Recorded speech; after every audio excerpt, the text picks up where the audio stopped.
He doesn't say much else when Rock comes out and then challenges him to a match at WrestleMania. Bischoff comes out and announced that Rock and Booker T next week in Cleveland. And if Rock wins, he can choose between either Austin or Triple H and a title shot at Mania. And then he orders 3-minute warning to hit the ring, and they do, but they all get stunned. And then Austin and Rock have a stare down. Rock backs off, then attacks Austin, but Austin fires back, and Rock gets to escape the stunner. So he runs away there and dodges that one.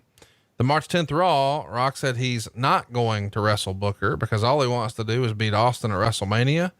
And Bischoff said he'd let him pick his opponent that night. So later in the show, Rock is backstage playing the guitar. He's playing a song called Cleveland Sucks. Hurricane shows up. They do more comedy, and it sets up their match later in the show. This is good stuff because Hurricane winds up getting a pin on The Rock after Austin distracted The Rock. So of course he got that damn roll up, that schoolboy from behind. Works every time. Man, almost. What a moment for Hurricane. Great friend of the show, pinning The Rock on TV when he's at the tippy top of the heap. This is awesome. Yes, it was. And it was highly entertaining, and it got people to watch it. It made the show fun. And you had your serious issues and your serious angles going on, but yet Rock was able to be entertaining. He was able to still draw, and he was able to have fun with the Hurricane stuff on TV and make compelling television. On the next week on Raw, Rock is going to tease doing a Rock concert, but he tells Bischoff he doesn't want to do it in St. Louis because all their pie smells bad. He's going to do it next week in Sacramento. Of course, we're going to have a bit of a situation where Austin is going to use a stunner. Rock's going to hit the ring, give Austin a stunner. Austin's going to kick out of the pin. Rock sets up the people's elbow. Austin moves, hits a stunner. This is all happening on Morley, who I guess is the chief of police or whatever they're calling him for Eric Bischoff. He's Bischoff's right-hand man. And eventually we get Rock laying out Austin with a rock bottom, and he grabs a case of beer and goes to drink it, but really only takes a sip.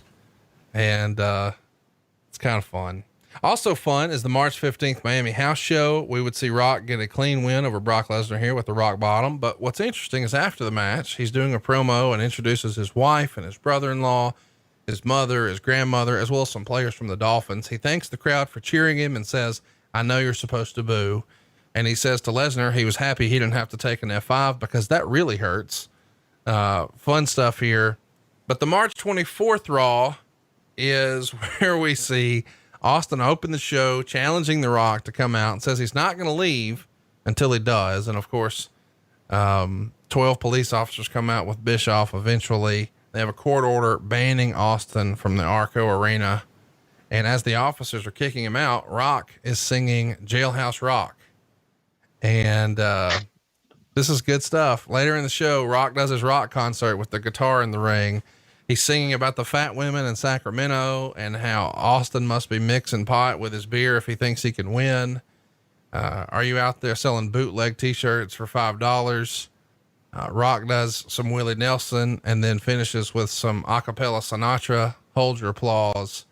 Great stuff. Of course, at the end of the show, we know, Austin is going to drive the truck into the arena, but it turns out it's Hurricane who's now hauled off by the cops. And then Austin appears from the back of the truck, hits the ring for his revenge.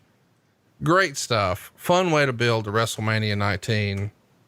And of course we know at WrestleMania 19, there's a whole backstory about what was going on with Steve.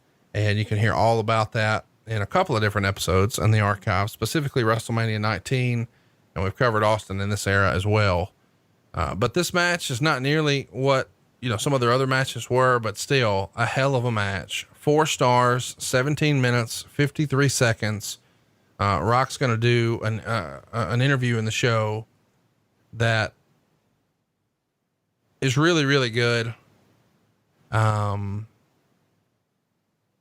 It's a fun match, and it's Steve's really his last match. When did you guys know, hey, this is probably it for Steve Austin? I mean, what a way to do it and to go out and The Rock to beat him at WrestleMania. Of course, it's a trilogy of WrestleMania matches for them, 15, 17, and 19.